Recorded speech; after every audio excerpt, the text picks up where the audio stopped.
Hey guys, it's Density here again today, dropping off another boss guide for you guys on Kandura, also known as Beyondlink Tris. This dungeon will require you to have 2100 gear score. I feel it is recommended you try to get near 3.5k gear score for the run to be somewhat comfortable and to gear up by doing Fire Dragon and Balrog or other types of hard dungeons that you can manage. There is also a helpful hint that I wanted to bring up to you guys, which is to bring in big pots such as the pumpkin orange juice or Halloween pumpkin juice from the Halloween event. This pot doesn't share the same cooldown with your normal HP potions, so you can stack them for the better survival. Beginning off with phase 1 are 2 mini boss fighters. So you have several ways to get through this stage. One, which is to damage the adds till they both die. You can either split into pairs of 2s or form as a group on one platform and DPS them out. The other option is that you can go about dropping Kandura's HP down to 18.2 mil approximately, or 85% HP, and he'll go on hop back on the platform, and then both adds will automatically die. Starting off with phase 2 now. This phase is the most difficult out of the 3 phases in the fight because more tasks are introduced. This part requires you to dish out damage to the boss in his transformed state to 40%, and then he'll move on to the 3rd phase. A few big tips here are to position yourself mostly behind the boss the best you can, and to take down his summon shades as soon as possible. Before we proceed further, I'll brief you guys about the basic attacks, which are his down strike, pause strike that executes 4 times in a row, the double front slash, and a lunge plus slash. So all 4 of these attacks hurt, and down strike can possibly one-shot you if it crits. Some things to look for beforehand are his hands and sword, plus the animation.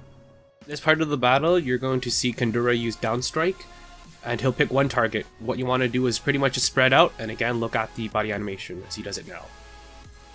Next basic attack is going to be his 4 times pause strike, which can be seen by the way he pulls his left arm back. You may want to try to go about kiting him away from your teammates. So this is going to be skill number 3, which is double front slash, and you just want to pay attention to how his body moves. Here's going to be the animation for skill number 4, which is the lunge and slash. What you just want to do is pay attention to his sword. What's next is a few of his special skills that I'll be displaying, so I'll show you another picture and I will get into detail with each one of them. Jumping into a few of his special skills other than the basic attacks are on the left, special skill number 1, which is divided walls, special skill number 2 in the middle, which is cursed orbs, and special skill number 3, which is map wide curse AoE. And just bear in mind that divided walls will show up in phase 2 and 3 as well. Beginning off with special skill number 1 is going to be his divided walls. This skill is pretty much crucial to dodge even if it is slow. If you get hit by it, you'll get a debuff that'll last for 7 seconds that will drop your accuracy by 75%, and in which you'll be missing most of your shots while trying to damage the boss. I've got a part of the footage where his hands will basically grow green, and it'll be our indicator as to when he's about to do it. Moving into special skill number 2 is going to be his cursed orbs. So this is where the boss tosses out 2 orbs to 2 players. Of the 2 players that are affected by it will be cursed for 45 seconds. In this state, it is best you just remain on the boss if you are affected. For the other 2 players who will be buffed with damage, should go out to clear out the shades or the adds. If the adds are not cleared, the 2 cursed players will receive 2 other debuffs, for one which will drop the spirit down to 0 for 4 seconds, and the other reducing character stat by approximately 50%. This SP debuff is what usually causes a potential party wipe, and having pots to stack up on top of each other will help you survive. Last skill in phase 2 is his map wide curse cloud AoE. The boss will basically absorb the shades that sacrifice themselves, and eventually he will do an AoE that does damage over time, and apply random debuffs whilst you're in the AoE, such as tear, accuracy down, spirit lock. So you'll see in this part of the clip where the shade is absorbed by Kandura. After the shade is absorbed, he'll cast the skill fairly soon. The usual best way is to hug the priest to receive heals and pot up to survive while damaging the boss, even with the mixture of debuffs. Keep in mind that Kandura also gets boosted by percentage in attack and defense, which depends on how many shades he absorbs. Moving into the last phase, which is number 3, begins at 40%. I'll be pointing out skills with a different nomenclature.